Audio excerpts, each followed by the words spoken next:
Okay, good morning, all dear friends. Now, today we will discuss the last part of Unit 5 Thermodynamics, and now today's topic problem on entropy change. Okay, so first of all, what is by entropy? Because in previous few lecture we discussed about entropy, change in entropy, physical significance of entropy, then entropy change in different thermodynamic process. Okay, so in previous lectures we discussed the entropy change for an ideal gas in different processes. Okay, for example, first thermodynamic process, isothermal process. Okay, then isobaric process, isochoric process, like this. Okay, so what is the equation of entropy change for an ideal gas in isothermal process? Okay, that means in isothermal process entropy change is equal to 2.303 nRT log to the base E V2 upon V1 in terms of change in volume, and in terms of change in pressure it gives as minus 2.303 nR log to the base E P2 upon P1. Okay, बघा आता आपण मागील काही process पाहिल्या entropy change for an ideal gas. Okay, in different process. First for example isothermal process. Now what mean by isothermal process? Isothermal process means the process in which temperature of the system or throughout the process remain constant. Okay, म्हणजे temperature constant आहे याचा अर्थ काय? T1 equal to T2. T1 equal to काय येईल? T2 येईल. म्हणजे initial temperature equal to final temperature. So the equation change in entropy in terms of temperature and volume given as, बघा ते इक्वेशन कसं येईल मग ते चेंज इन एंट्रोपी आणि व्हॉल्यूमच्या टर्म्स मध्ये. काय आपण दोन इक्वेशन घेतलेले आहेत, काळजीपूर्वक लक्ष द्या. एंट्रोपी चेंजचे आपण दोन इक्वेशन घेतले. एक घेतलं टेम्परेचर सोबत व्हॉल्यूम आणि दुसऱ्या वेळेस घेतलं टेम्परेचर सोबत प्रेशर. तर दोन इक्वेशन आपल्याकडे आहे, बघा तुम्हाला स्क्रीनवर दिसत आहेत. Okay, for example in case of first delta S is nothing but change in entropy equal to 2.303 NCV. That means log to the base 10 molar heat capacity constant volume log to the base 10 T2 upon T1 plus 2.303 nR log to the base 10 V2 upon V. Now this is an equation in terms of temperature and volume. Okay, and now this is a next equation in terms of temperature and pressure. Okay, so here if the temperature remain constant, that means this T1 equal to T2. या दोन्ही value कशा same आहे? दोन्ही value same म्हणजे इथे काय इथे divide by सारखंच आहे, म्हणजे काय होईल? कॅन्सल होईल. म्हणजे it gives 1. That means here also same. So it gives log to the base 10 of 1 आणि log to the base 10 of 1 equal to 0. म्हणजे ही व्हॅल्यू काय आली? 0 आणि ही व्हॅल्यू काय आली? 0. So delta S equal to 2.303 n r log to the base 10 V2 upon V1. Okay, this is an equation in isothermal process in terms of change in volume. Okay, इथे तसंच लक्षात येते सगळ्यांच्या, या दोन्ही मध्ये प्रेशरचं आणि व्हॉल्यूमचं हे ते इक्वेशनच्या टर्म्स मध्ये आपल्याला कळेल. आता आपल्याला यावर प्रॉब्लेम बघायचे याच याच्यावर. म्हणजे असं जर म्हटलं की आयसोथर्मल प्रोसेस आपण कन्सिडर केली त्यावेळी चेंज इन एंट्रोपी कॅल्क्युलेट करा, तर आपल्याला हे लक्षात आले पाहिजे आम्हाला हे इक्वेशन या ठिकाणी यूज करावं लागेल जे खाली लिहिलेलं आहे बघा. Delta yes, that means change in temperature at constant temperature equal to हे in terms of volume आणि हे in terms of pressure. आपल्याला असे दोन इक्वेशन यामध्ये मिळेल. क्लिअर? तसंच आपण काय घेतो? Isobaric process. What happen in isobaric process? In isobaric process pressure remain constant. So here in this case P1 P2 हे काय इक्वल येईल? म्हणजे 1 येईल. म्हणजे हे इक्वेशन आपल्याला यामध्ये इथपर्यंत येईल. 2.303 NCP log to the base 10 T2 upon T1 like this. Okay, what happen in case of isochoric process? Isochoric process मध्ये व्हॉल्यूम रिमेन कॉन्स्टंट. म्हणजे हे जे आहे हे इथे यामध्ये आपल्याला 2.303 NCV log to the base 10 T2 upon T1 like this. म्हणजे काय दिसतंय आपल्याला? या प्रोसेसेस जे घेतले आपण त्या प्रोसेसमध्ये आपण दोन गोष्टी महत्वाच्या यामध्ये सगळ्यात लक्षात घ्यायच्या आहे. ती कॉन्स्टंट जी घेतो आपण आयसोकोरिक म्हणजे व्हॉल्यूम कॉन्स्टंट, आयसोबॅरिक म्हणजे प्रेशर कॉन्स्टंट, आणि त्यामध्ये आयसोथर्मल जी घेतली आपण त्यामध्ये घेतलं टेम्परेचर कॉन्स्टंट. ओके, म्हणजे एकंदरीत आपल्याला हे असे फॉर्म्युले मिळतील. Now this is the formula for change in entropy in a isothermal process.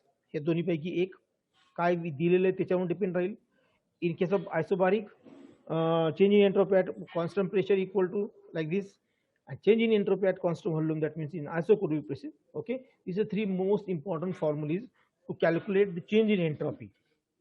So first problem, आता याच्या बेसिसवरचा पहिला प्रॉब्लेम आपण यामध्ये घेणार आहोत. काय प्रॉब्लेम मध्ये, calculate the entropy change when 10 into 10 to the power minus 3 meter cube ideal gas. Okay, आणि सीपी दिलेली त्याची म्हणजे molar heat capacity constant pressure equal to 2.5 R at 27 degrees Celsius. Okay, and 1.01 into 10 to the power 5 Newton per meter square. Pressure are heated at a constant pressure 127 degrees Celsius. Okay, so it get convert into Kelvin. Now, so first from this problem, first write down given data. म्हणजे problem मध्ये काय काय दिलेलं आहे आपल्याला, तो given data आपल्याला सुरुवातीला या ठिकाणी लिहायचा आहे. ओके, तो गिवन डेटा T2. आता त्यात काय काय दिले बघा. हॅलो संदीप महाजन, तुझा माईक आहे.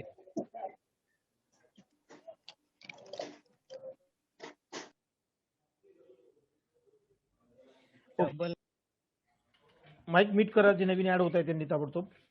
Okay, solution. तर आपलं गिवन डेटामध्ये काय केलं, काय म्हटलं, calculate entropy change. So first आपल्याला कॅल्क्युलेट करायचं एंट्रॉपी चेंज कॅल्क्युलेट करायचं म्हणजे या ठिकाणी आम्हाला डेल्टा एस काढायचा हा पहिला.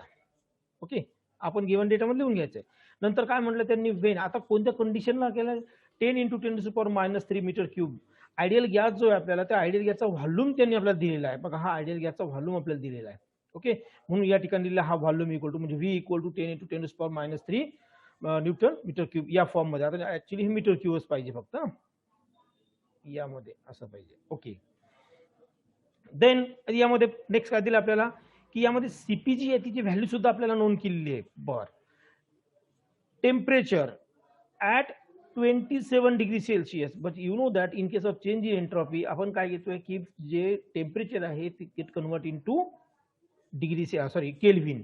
मग आता 27 डिग्री सेल्सिअस म्हणजे किती केल्विन, तर आपण मागच्या याच्यामध्ये आपण बघितलंय की केल्विनचं रूपांतर जर आपल्याला डिग्री सेल्सिअस मध्ये किंवा डिग्री सेल्सिअसचं रूपांतर केल्विन मध्ये करायचं असेल तर आपण काय करतो लक्षात घेत चला. ज्यावेळेस केल्विन मध्ये दिलं असेल त्याला डिग्री सेल्सिअस मध्ये करायचं असेल, फर्स्ट त्यामध्ये काय करायचं तुम्हाला, 273 add 273. Okay, so it get convert into kelvin. आणि जर आपल्याला आता असं म्हणू आपण, आता यामध्ये डिग्री सेल्सिअस मध्ये हे तर मायनस करावं लागेल ना, डिग्री सेल्सिअस मध्ये दिलं असेल तर या ठिकाणी प्लस करावं लागेल 273 केल्विन. आम्हाला दिले 27 degree Celsius, so it get convert into kelvin. So plus 27 plus 273, so it give 300 kelvin. म्हणजे असं कन्वर्शन आपल्याला करावं लागेल. नंतर काय म्हटलं त्याने, नेक्स्ट पॉईंट काय म्हटलं बघा आता, at 1.01 into 10 to the power 10 to the power 5 newton metre. आता या ठिकाणी काय केलंय, या एवढ्या न्यूटन पर मीटर स्क्वेअर एवढ्या प्रेशरवरची ही प्रोसेस घडलेली आहे, लक्षात घेत चला. म्हणजे आपल्याला हे प्रेशर दिलंय सरळ, म्हणजे पी इक्वल टू ही व्हॅल्यू आपल्याला यामध्ये त्यांनी दिलेली आहे. त्याच्यानंतर आता इथे पाहिजे, ऍक्च्युअली इथे पाहिजे न्यूटन मीटर स्क्वेअर या ठिकाणी पाहिजे. हे आता थोडंसं प्रिंट मिस्टेक आहे. ओके, मी ते ज्यावेळेस तुमच्यासोबत शेअर करेल त्यावेळेस त्याला करेक्ट करून शेअर करतोय. At pressure are heated at constant pressure, temperature किती दिलंय 127 degree Celsius. So 127 degree Celsius again it get convert into kelvin. ते परत आपल्याला काय करायचंय, केल्विन मध्ये त्याला काय करायचंय, कन्वर्ट करून घ्यायचं आहे. ठीक आहे, म्हणजे इथपर्यंत आम्हाला व्हॅल्यू आता यामध्ये आपल्याला दिलेली आहे नोन. या नोन व्हॅल्यू आपल्याला माहित आहे. आपल्याला काय करायचं, या फॉर्म्युल्यामध्ये नोन व्हॅल्यू आपल्याला. आता यामध्ये एक सगळ्यात महत्वाची गोष्ट तुमच्यासाठी एक आहे, आपला जो फॉर्म्युला आहे तो फॉर्म्युला या ठिकाणी आपल्याला कोणता वापरायचा आहे, कोणता फॉर्म्युला या ठिकाणी आपल्याला यूज करावा लागेल, हा प्रश्न तुम्हाला पडेल. To calculate the change in entropy. Given डेटामध्ये कोणकोणते व्हॅल्यू दिलेले आहेत पहा. गिवन डेटामध्ये आपल्याला व्हॅल्यू जे दिलेले आहेत त्या व्हॅल्यूचा आपल्याला अभ्यास करायचा आहे. सीपीची व्हॅल्यू दिली आहे सगळ्यात महत्त्वाचं, म्हणजे molar heat capacity at constant प्रेशरची व्हॅल्यू आपल्याला यामध्ये दिलेली आहे. देन त्याच्यानंतर काय दिलेलं आपल्याला, त्यामध्ये नंतर आपल्याला दुसरा नेक्स्ट पॉईंट जर महत्त्वाचा इम्पॉर्टंट पॉईंट म्हणजे प्रेशरची सुद्धा व्हॅल्यू आपल्याला त्यामध्ये त्यांनी काय केली आहे, मेन्शन केलेली आहे. ओके, फक्त आता एकच पॉईंट यामध्ये आपल्याला फॉर्म्युलेनुसार दिलेला नाही, तो म्हणजे टेम्परेचर 2 तर आपल्याकडे आहेच, तो म्हणजे आपला number of moles. Number of moles म्हणजे किती मोल गॅस घेतला ही व्हॅल्यू आपल्याकडे दिलेली नाही. कारण आपण जर फॉर्म्युला बघितला, आपण जर फॉर्म्युले या ठिकाणी स्टडी केले तर प्रत्येक ठिकाणी हा एन दिसतोय, नंबर ऑफ मोल. इथे सुद्धा नंबर ऑफ मोल्स, या ठिकाणी सुद्धा नंबर ऑफ मोल्स, या ठिकाणी सुद्धा नंबर ऑफ. म्हणजे प्रोसेस कोणतीही असो, आयसोकोरिक असो, आयसोबारिक असो किंवा आयसोथर्मल असो, नंबर ऑफ मोल्स आहे. या ठिकाणी नंबर ऑफ मोल्स दिलेले नाही. So how to calculate the number of moles. मग आपल्याला ते नंबर ऑफ मोल्स कसे कॅल्क्युलेट करता येईल तर ते आपल्याला पाहायचे यामध्ये. सगळ्यात महत्त्वाचा पार्ट हा. म्हणजे आपण जसं म्हटलं होतं की प्रॉब्लेम मध्ये काय करतात, आपल्याला ज्या नोन व्हॅल्यू आहेत त्यावरून एक अननोन व्हॅल्यू आपल्याला काढायला लावतात. उदाहरणार्थ आता हा या ठिकाणी आपले हे प्रॉब्लेम घेऊ, यामध्ये पहा इन आयसोथर्मल प्रोसेस आम्हाला हे डेल्टा हा जो आहे एस हा कॅल्क्युलेट करायचा. त्यामध्ये ह्या जे व्हॅल्यू आहेत N R V2 upon V1 याचे व्हॅल्यू आपल्याला देतील. हा डेल्टा एस जो आहे change in entropy at constant temperature आपल्याला काय करतील ते कॅल्क्युलेट करायला लावतील. बरोबर आहे. काही काही मग वेळेस काय करतील ते हा एन जी किंमत आपल्याला देणार नाही, मग ते त्यासाठी काय करतील आपल्याला दुसऱ्या इतर व्हॅल्यू आपल्याला देतील की ज्यावरून तुम्ही एनची व्हॅल्यू काय करा, कॅल्क्युलेट करा. एनची व्हॅल्यू तुम्हाला काय करायची आहे, कॅल्क्युलेट करायची. मग ते कसं करता येईल आपल्याला, त्यासाठी काय वापरावं लागेल, पण त्या दिलेल्या व्हॅल्यू कोणत्या आहेत ते बघा. Because you know that in ideal gas equation for N mole PV equal to NRT. सगळ्यांना हे आयडियल गॅस इक्वेशन सगळ्यांच्या माहिती, सगळ्यांना पाठ आहे. Okay, PV equal to NRT हे आयडियल गॅस इक्वेशन. मग आता आपण बऱ्याच वेळेस पी ची व्हॅल्यू पुटअप केली. कशी केली हो, पी ची व्हॅल्यू पुटअप हे अशी केली की P इक्वल टू हा जो व्हॉल्यूम याला मल्टिप्लाय मध्ये आहे, इकडे आपण काय केला NRT ला डिवाइड मध्ये आणला. ओके, यामध्ये असं केलं आपण.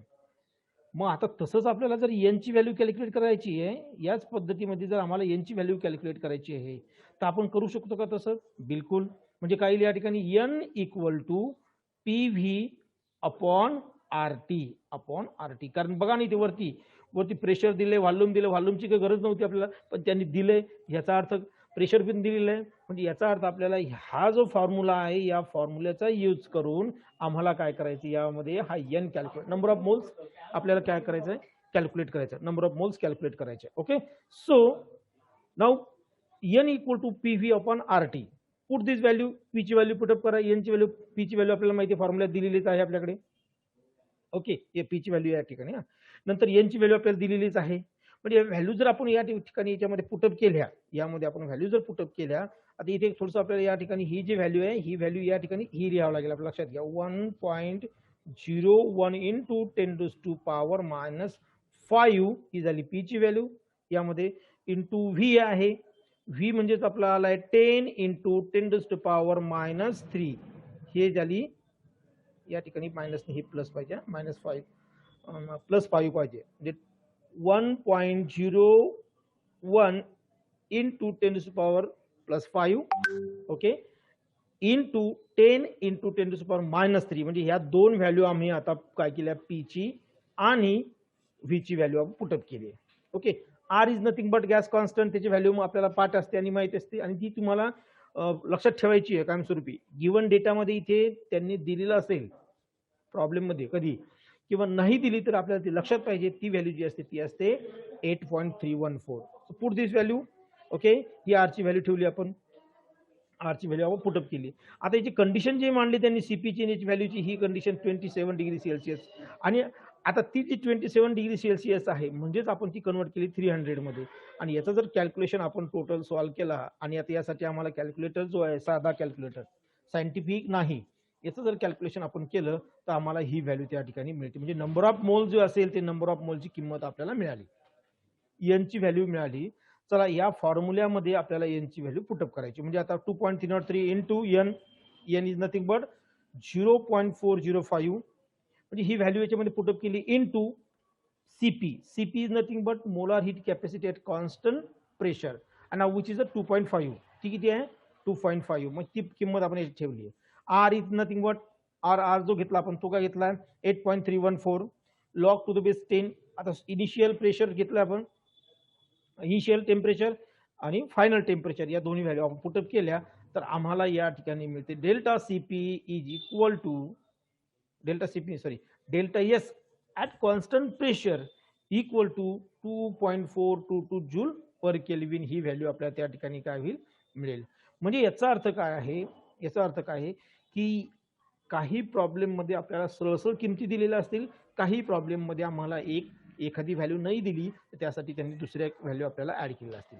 आता थोडासा सुरुवातीचाच आपण प्रॉब्लेम थोडासा काय घेतला, अवघड घेतला यासाठी की आम्हाला हा जो एन जो आहे हा सुद्धा कॅल्क्युलेट करायचा जर विचारला किंवा दिला नाही तो कसा कॅल्क्युलेट करता येईल यासाठी हे आपण पहिले इक्वेशनच मुद्दाम तसं घेतलंय. आता उर्वरित दोन इक्वेशन पहा याच्यामध्ये कसे आहेत तर म्हणजे प्रॉब्लेम.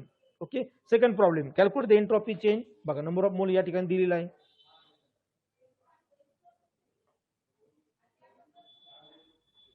ओके, नंबर ऑफ यामध्ये दिलेले आहे calculate the entropy change when 0.02 मोल of an ideal gas at 298 Kelvin allowed to expand from 0.5 dm cube to double its volume and simultaneously heated to 373 Kelvin. Okay, मग आता इथे given दिलं CV is nothing but CV आपल्याला दिलेला आहे, molar heat capacity constant volume आपल्याला दिलेला आहे त्यांनी. बघा आता याच्यामध्ये काय काय काढायला सांगितलं तो महत्वाचा होता. Calculate the entropy change when 0.02 mole of an ideal gas, म्हणजे एन ची किंमत दिली आपल्याला, डेल्टा एस काढायला सांगितलं आपल्याला. एन ची किंमत दिली, डेल्टा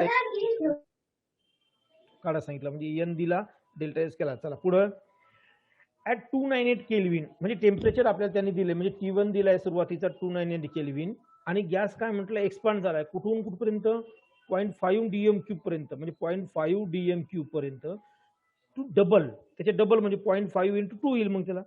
म्हणजे V2 जो आहे याचा V2 काय असेल याचा इथे लिहिलेचा आपण V2 काय येईल याचा 0.5 म्हणजे 2 इंटू 0.5 हे त्याची किंमत आपल्याला घ्यावं लागेल, म्हणजे व्हॅल्यू घ्यावं लागेल. ओके, म्हणजे इक्वल टू 1 येईल ते थोडक्यात. ओके, नंतर काय म्हटलं आणि हीट दिली सायमल्टेनियसली हिटेड टू 373 केल्विन, म्हणजे या ठिकाणी आपल्याला T2 दिला आहे तो सुद्धा त्यामध्ये मेन्शन केला.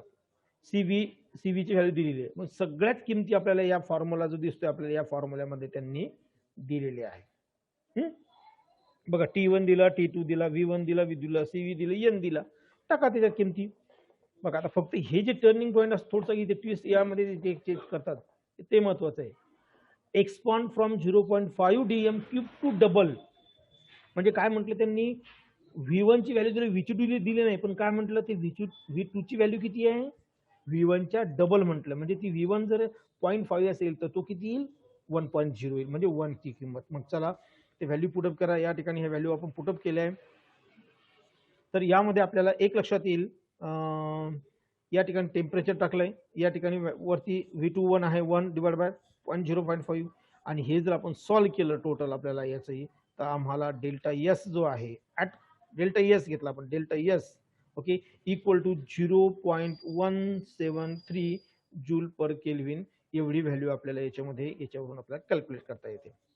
ओके, लक्षात केलं का? म्हणजे असं सरळ सुद्धा प्रॉब्लेम याच्यामध्ये आपल्याला त्यांनी काय केलेलं असं दिलेलं असतं, सगळ्या व्हॅल्यू दिलेल्या. म्हणजे काय केलं इथे या फॉर्म्युलेमध्ये सगळ्या व्हॅल्यू दिल्या आणि डेल्टा एस काढायला सांगितलं फक्त आपल्याला. T1 दिला, T2 दिला, सगळं दिलं. हा आता एक महत्वाचा पॉईंट हा आहे की फॉर्म्युला कोणता वापरायचा हे तुमच्या लक्षात आलं पाहिजे.